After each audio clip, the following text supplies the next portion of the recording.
अस्सलाम वालेकुम प्यारे दोस्तों और बच्चों, आज की कहानी का नाम है आदमी आदमी अंतर, कोई हीरा तो कोई कंकर।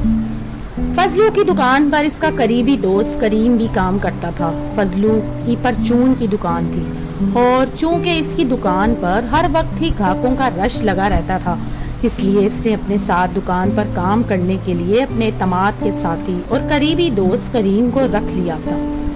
करीम के होने की वजह से फजलू का हाथ बढ़ जाता था। अब कई दिनों से फजलू परेशान था क्योंकि करीम, जो कि एक दूर दराज के गांव का रहने वाला था, अपने घर वालों से मिलने के लिए गया हुआ था और यही बात फजलू के लिए परेशान कुन थी क्योंकि दुकान पर रश की वजह से वो ग्राहकों को चीज सही तौर पर ध्यान से नहीं दे पा रहा था। फजलू, जब तक करीम नहीं आता तुम किसी और को रख लो। एक ग्राहक ने फजलू की परेशानी देखते हुए कहा, भाई रखने को तो रख लूं, मगर सब लोग एक जैसे नहीं होते, कोई अच्छा होता है तो कोई बुरा। बस यूं समझ लो कि आदमी आदमी अंतर, कोई हीरा तो कोई कंकर।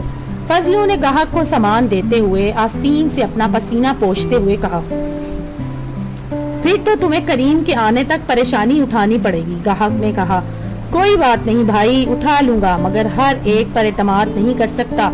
ये कहकर फजलू दूसरे ग्राहकों को सौदा देने में मसरूफ हो गया। तो दोस्तों, अगर आपको ये कहानी पसंद आए तो मेरे चैनल को लाइक और सब्सक्राइब जरूर कीजिएगा।